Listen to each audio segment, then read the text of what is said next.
sempat ngobrol di awal sama beberapa teman-teman bahwa ternyata Indonesia kebanyakannya apa dia pemerintah misalnya memberi bantuan gitu, modelnya ini mohon maaf pemerintah kita beberapa memberikan bantuan, habis itu dilepas, tapi tidak kemudian misalnya dimonitoring sesekali, kemudian pendekatannya lebih kultural gitu misalnya, tidak pada pendekatan ketergantungan modal.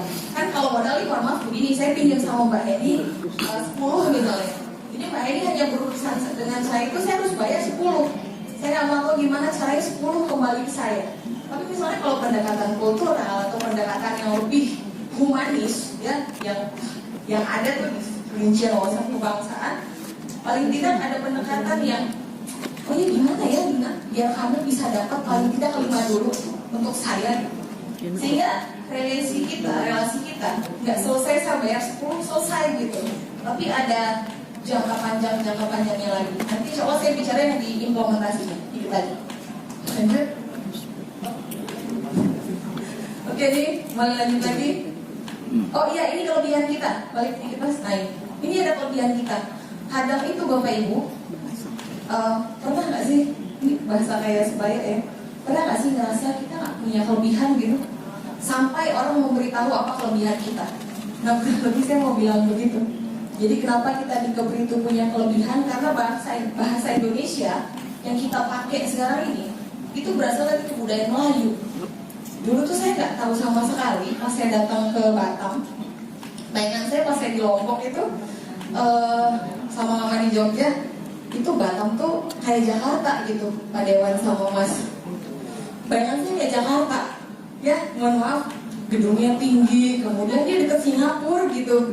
Tiba-tiba minta maaf lagi, saya nyampe di Hang Nadim, keluar dari bandara tuh masih enak, kan hutan lindung tuh ya, lewat legenda itu, cantik banget kata saya.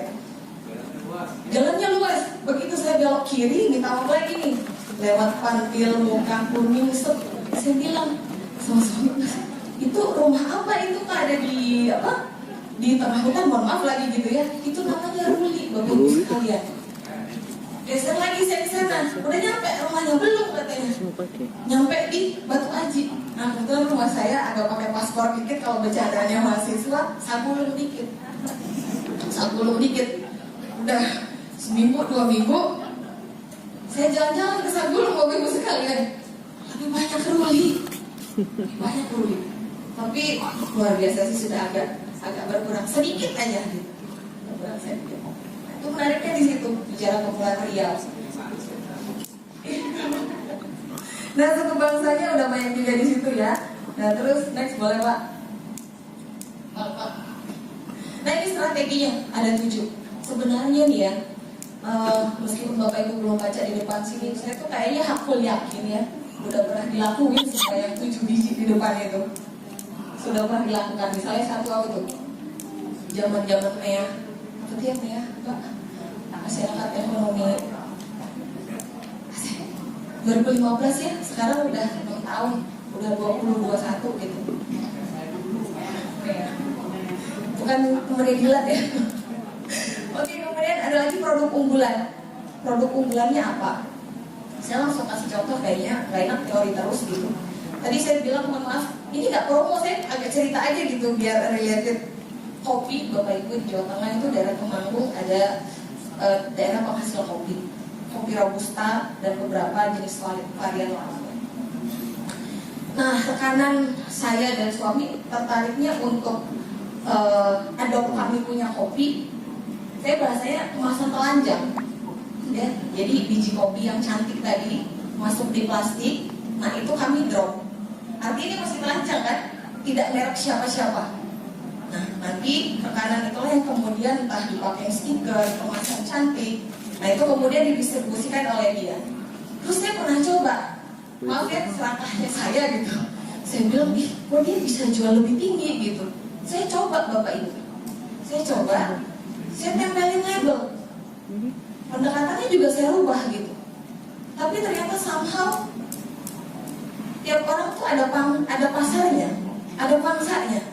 Beda ternyata setelah saya cobain. Jadi udah saya bilang, sama partner saya balik kanan aja, saya tetap pasok kopi telanjang, namun dengan kopi yang sudah kamu bungkus tadi. Nah, kurang lebihnya begitu. Sehingga ketika kemudian mereka tuh concern tadi saya bilangnya dengan kewirausahaan, dengan entrepreneurship gitu. Jadi ketika ada mata kuliah itu, dosen tuh nggak cuma kayak masih teori aja, tapi oh ini loh, ada nih prakteknya gitu Bapak Ibu sekalian, mohon maaf. Nah, lanjutkan. Dikit lagi. Nah, ini strategi usahanya. Nah, tadi yang saya luar biasa sama seminar kali ini, saya nanti lebih suka yang poin ketiga. Saya gabungin, ada pembudayaan sama pemberdayaan. Anak muda hari ini kayak Mas Azam sama saya senang sekali tuh ya, minta maaf nih anggota legislatif menyempatkan diri meskipun Bapak hari ini sebagai anggota legislatif ya betul, iya betul. Suka yang begitu Bapak Ibu sekalian, kenapa?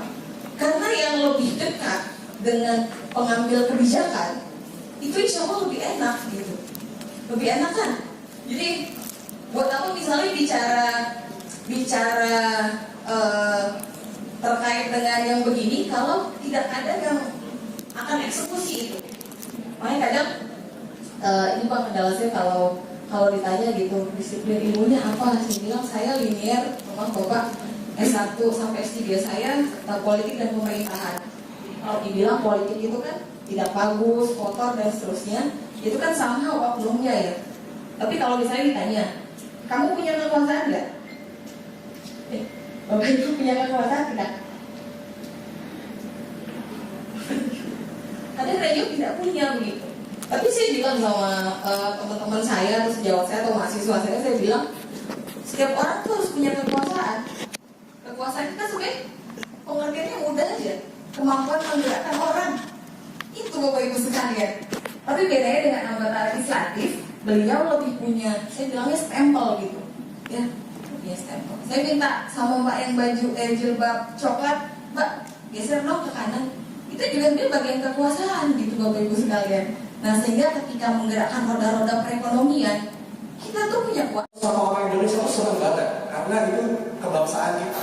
Tapi kalau anak-anak sekarang itu rata-rata bahkan punya bisnis. Itu kalau kata orang mungkin pernah melihat kasus sekarang yang baru-baru ini lagi heboh mengenai kasus babi ngepet di Depok ketangkap. Oh iya Pak, dia itu nggak pernah keluar rumah, tapi duitnya banyak. Tahu di Depok? Nah, itu gaya milenial. Kita tuh nggak pernah keluar rumah. Kita bahkan banyak dapat proyek dari luar Indonesia. Nah, tapi pada saat ditanya mengenai Indonesia, kita tuh kurang memahami satu sama lain. Ini adalah gap dari Gen Z, di mana rata-rata bayar kita tuh Gen Z. Nah, kami juga membahas, saya sama Pak Hengki, Siti Obrana, kita bahas mengenai teknologi. Rupanya banyak produk-produk itu ada yang belajar bagaimana bikin kemasan yang bagus. Nah, contohnya mungkin brand Apple. Di sini ada yang pakai Apple? Angkat tangan. Handphone Apple? 1, 2, 3, 4, 5. Yang lainnya Realme, Xiaomi. Sama saya juga Realme. Gak ada merek bu. Handphone apa itu? Oh bikin sendiri sih ya. Produk UKM. Nah, ngalahin Samusa ya, bikin sendiri ya. Nah, di Gen Z ini, mereka perusahaan-perusahaan besar bahkan belajar bagaimana membuat kemasan itu semenarik mungkin dan semudah mungkin, dan bahkan kalau masuk ke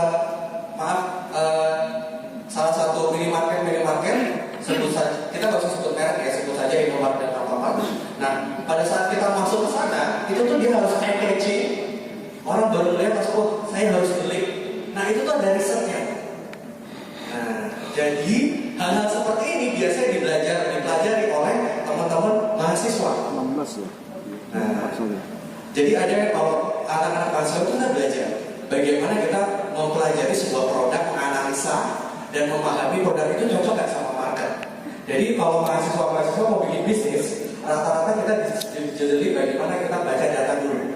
Gimana berapa banyak jumlah orang permintaan atau demand dari produk tersebut, baru kita buka produk. Kalau kita teman-teman UKM, rata-rata buka bisnis, buka aja dulu. Urusan laku belakangan. Biasanya kayak Pak WhatsApp, tolonglah bantu beli lah. Ayolah, japri satu-satu pakai WhatsApp Blast. Ujung-ujungnya apa? Kita di blok. Nah, bahkan yang baru-baru ini saya lucu ada yang promo kayak, oh saya punya aplikasi WhatsApp Blast.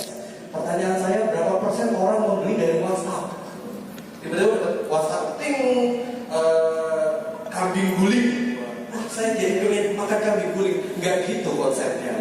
Nah, rata-rata orang biar dijejalin hal seperti itu UKM-UKM yang belum tahu apa-apa. Nah, di sini di salah satu kampus yang saya belajar dulu, itu mereka ada namanya karir pojok karir, namanya kalau di bahasa Indonesia pojok karir, di mana mahasiswa-mahasiswa ini digabungkan. Jadi kayak ada segitiga bahasa Indonesia, segitiga penyambung antara government ataupun pemerintahan, mahasiswa dan UKM atau industri. Jadi yang bertugas untuk belajar, untuk riset, untuk mencari tahu itu mahasiswa. Kemudian dari hasil riset itu membantu UKM. Jadi digabungkan. Biasanya kita mahasiswa jalan sendiri, UKM jalan sendiri, pemerintah jalan sendiri. Jadi ada yang miss di situ. Baru nanti setelah ketiga unsur itu bagus, baru ada pihak ketiga yaitu pemodal. Ups, sudah 10 menit. Nah, jadi ada pihak ketiga pemodal. Nah, di sini untuk membangun wawasan kebangsaan ada yang namanya di kebangsaan ini ada yang namanya persatuan. Ya, saya masuk ke IT aja karena sudah mau habis.